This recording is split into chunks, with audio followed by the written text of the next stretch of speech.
Mao Zedong, le fondateur de la République populaire de Chine et dictateur autoritaire.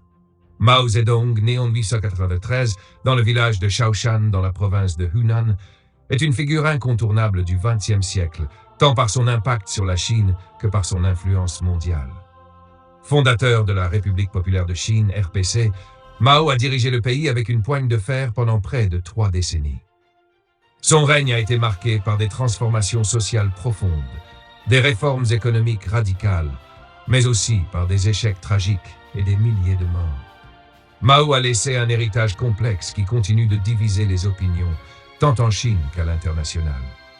Dans cette analyse détaillée, nous reviendrons sur son ascension, ses politiques majeures, les réformes qu'il a mises en place, les répressions qu'il a ordonnées et l'héritage durable de son règne.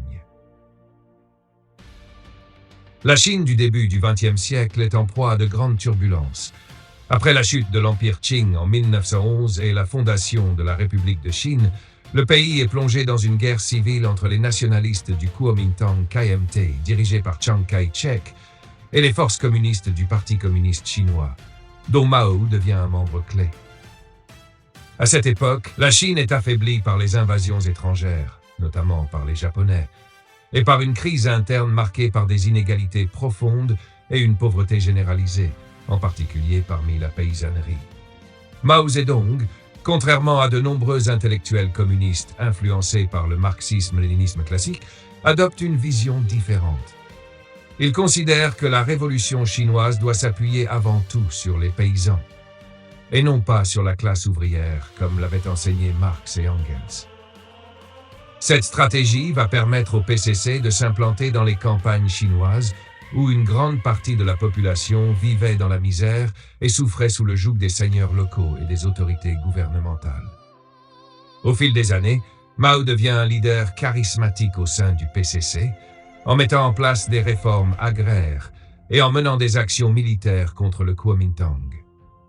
En 1934, lorsqu'il subit une lourde défaite militaire face aux nationalistes, il organise la Longue Marche, une retraite stratégique de plus de 10 000 kilomètres qui durera 1 an.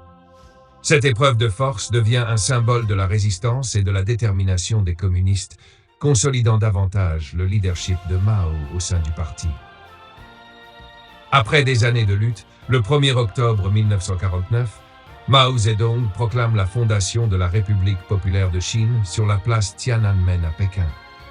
L'armée du Kuomintang, dirigée par Chiang Kai-shek, a été défaite et s'est réfugiée à Taïwan. La Chine, qui a longtemps souffert de l'impérialisme, de la guerre civile et des divisions internes, est désormais sous un régime communiste. Mao devient le chef d'un pays qui doit faire face à une situation économique catastrophique, à une population dévastée par la guerre et à des infrastructures en ruine. Dans les premières années qui suivent la prise du pouvoir, Mao mène des réformes agraires en redistribuant les terres aux paysans. Il cherche à renforcer la légitimité de son gouvernement en redéfinissant les rapports sociaux et en détruisant les anciennes hiérarchies féodales. Bien que cette réforme agraire bénéficie à une grande partie de la population, elle est également marquée par des violences politiques où des milliers de personnes, souvent accusées d'être des opprimants, sont tuées dans les campagnes. L'un des projets les plus ambitieux de Mao après la prise de pouvoir a été le Grand Bond en avant, une initiative visant à transformer la Chine d'un pays principalement agricole en une superpuissance industrielle. Le Grand Bond en avant repose sur 2 grands objectifs. Augmenter massivement la production agricole et industrialiser la Chine par la mise en place de grandes communes collectives et la production de masse, notamment d'acier.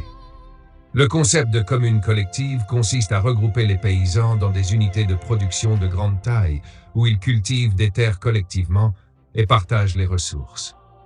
Dans le même temps, Mao mise sur l'industrialisation rapide de la Chine en incitant les paysans à produire de l'acier dans de petits fours artisanaux appelés fours à coque. Cependant, cette politique est un désastre. La production agricole s'effondre en raison de mauvaises pratiques agricoles imposées par le parti et de l'absence de flexibilité. L'industrie, quant à elle, est dominée par des efforts inefficaces et mal gérés. Le Grand Bond en avant entraîne une famine catastrophique entre 1959 et 1971, où des millions de personnes meurent de faim. Les estimations varient, mais on estime que entre 15 et 45 millions de personnes ont perdu la vie en raison de la famine, des mauvais choix politiques et des répressions qui ont accompagné cette période. La famine et l'échec de la politique sont des coups durs pour Mao, qui se retire temporairement de la scène politique en 1972, laissant le pouvoir aux technocrates du parti. Toutefois, sa position reste dominante et il demeure un personnage central dans les années qui suivent. Mao, après avoir été ébranlé par l'échec du Grand Bond en avant, décide de relancer sa révolution idéologique à travers la révolution culturelle, lancée en 1966. L'objectif de cette campagne est de redonner un élan à la révolution, de purger la société des éléments bourgeois et de réaffirmer son pouvoir au sein du parti. Mao utilise cette campagne pour éliminer ses rivaux politiques et réaffirmer son autorité. La révolution culturelle est caractérisée par la mobilisation de jeunes, appelés les Gardes rouges, qui s'attaquent violemment à toute forme d'intellectualisme, aux enseignants, aux fonctionnaires du parti et à quiconque est perçu comme un ennemi du peuple. Les symboles culturels traditionnels sont détruits, des livres sont brûlés et des milliers de personnes sont persécutées, emprisonnées et tuées. Les intellectuels sont particulièrement visés, accusés de défendre des idées bourgeoises. La Chine est plongée dans le chaos pendant cette période et les institutions sociales et politiques sont sévèrement perturbées. La révolution culturelle a des conséquences dévastatrices pour la Chine. Le pays perd de nombreuses années de développement économique et social et la société devient profondément divisée. Mao utilise cependant cette période pour renforcer son emprise sur le parti et la population et éliminer les rivaux qui s'étaient opposés à ses politiques précédentes. La chute du grand timonier et son héritage. Mao Zedong continue de diriger la Chine jusqu'à sa mort en 1966. Durant ces dernières années, son pouvoir reste incontesté, mais ses politiques ont gravement endommagé le pays. Après sa mort, la Chine entame une période de réforme sous la direction de Deng Xiaoping, qui introduira des éléments du marché libre tout en maintenant le contrôle du Parti communiste. L'héritage de Mao Zedong reste controversé. D'un côté, il est vénéré comme le père de la Chine moderne, ayant transformé le pays en une superpuissance mondiale. Il est responsable de l'unification de la Chine et du renversement de l'impérialisme et des seigneurs féodaux. De l'autre côté, il est critiqué pour les millions de morts qu'ont causé ses politiques erronées et son autoritarisme. La révolution culturelle, en particulier, est considérée comme une période de terreur et de chaos, et le grand bond en avant a conduit à des souffrances massives. 6. Conclusion. Le poids de Mao Zedong sur la Chine contemporaine.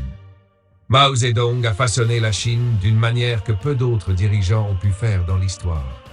Bien qu'il soit le fondateur de la République populaire de Chine et qu'il ait joué un rôle fondamental dans l'établissement du communisme en Chine, ses politiques ont aussi coûté la vie à des millions de personnes et plongé le pays dans le chaos. Son règne reste un sujet de débat et de réflexion, et son héritage perdure à travers la politique et l'économie de la Chine moderne. Même après sa mort, Mao continue d'être un symbole du Parti communiste chinois et son influence se fait sentir dans la politique de Pékin. Cependant, les erreurs du passé, notamment la famine et les persécutions, rappellent à la Chine les dangers d'un pouvoir centralisé, autocratique et idéologique. L'histoire de Mao est celle d'un homme qui, malgré sa vision radicale, a profondément marqué son pays, pour le meilleur et pour le pire.